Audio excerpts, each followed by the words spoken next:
We deeply regret the unprecedented and unjustifiable attacks perpetrated by Iran against our beloved country, our brotherly Arab nations, and friendly countries. First of all, our message to the Iranian, they have to stop the attacks right away. It should stop instantly. Watch as Bahrain's king decries Iran's relentless missile and drone attacks across the Middle East amid war. Panic is growing among America's Arab allies as Iran is unleashing lethal firepower amid war in Middle East. Smoke was seen rising at Bahrain's Bapco oil refinery after Iran's latest drone attack in the country.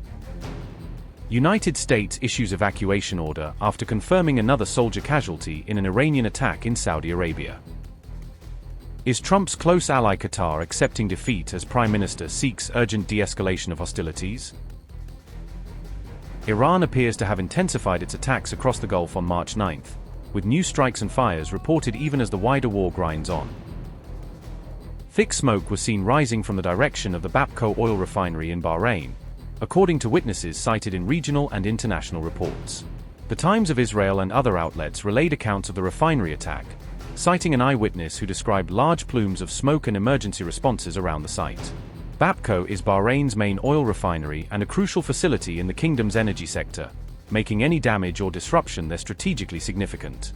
Earlier, Bahraini authorities said 32 people, including children, were injured in an Iranian drone attack, highlighting the human cost of the strikes. Many of those hurt were in the city of Sitra after a drone attack, Bahrain's official news agency reported, noting that civilians bore the brunt of the blast and debris. Officials said 4 of the injured were in critical condition and that several children were among the victims, including a 17-year-old girl and infants with serious wounds. Initially, the government reported that 2 loud explosions had been heard on Sitra Island, before confirming that drone attacks had caused casualties and damage. Bahrain's king condemned what he called unprecedented and unjustifiable attacks on Gulf states, framing the strikes as part of a wider assault on regional stability. We deeply regret the unprecedented and unjustifiable attacks perpetrated by Iran against our beloved country, our brotherly Arab nations, and friendly countries. Bahrain has always been, and will remain, a nation of peace, never initiating hostilities against anyone, and always pursuing cooperation and good neighborliness. We highly commend the readiness, vigilance, and national responsibility demonstrated by our armed forces, their valiant personnel, and all relevant agencies, and their resolute response that thwarted these attempts and preserved the security of the nation and the safety of its citizens and residents. This is an effort we cherish and deeply appreciate. Meanwhile, U.S. personnel at the diplomatic mission in Saudi Arabia have been told to leave the country, according to reporting that cited current and former officials. The New York Times linked coverage said the drawdown decision followed assessments of rising risk to U.S. diplomats as Iranian strikes continued across the kingdom and wider region. Hours earlier, U.S. Central Command confirmed the death of an American soldier, raising the official U.S. military death toll in this conflict to 7. CENTCOM said the soldier was injured on March 1st during an Iranian attack on U.S. troops in Saudi Arabia and later succumbed to wounds after days in critical condition. Meanwhile, Qatar's Prime Minister told Sky News that Doha is seeking de-escalation, describing Iran's attacks as a dangerous miscalculation and warning that continued strikes risk destroying regional trust and stability.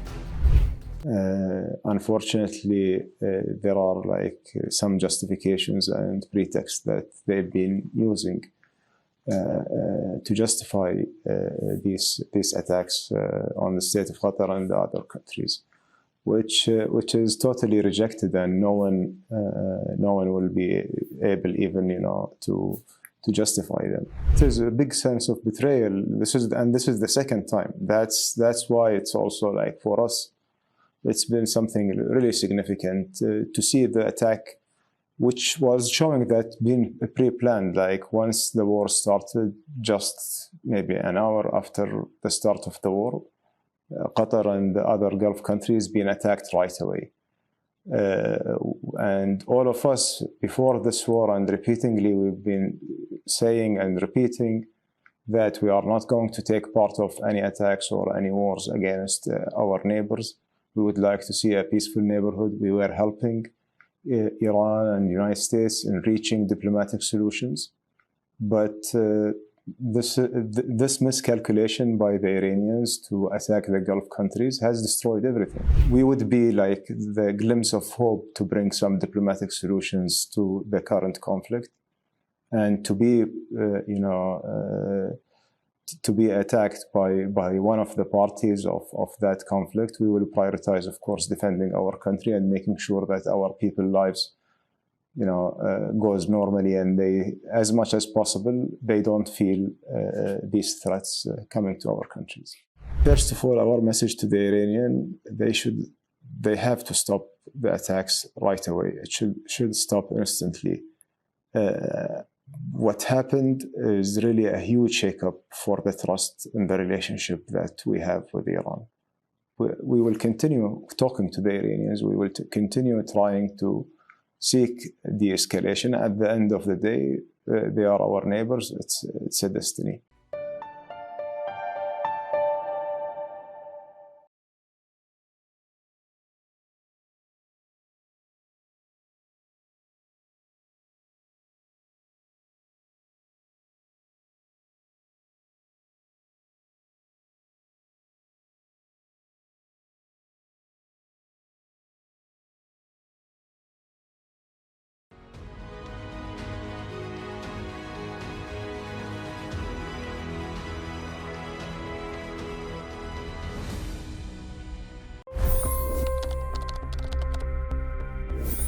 $25 crore गरीब गरीबी को परास्त करके बाहर निकले। For the good of our nation, let's work together and let's truly make America great again.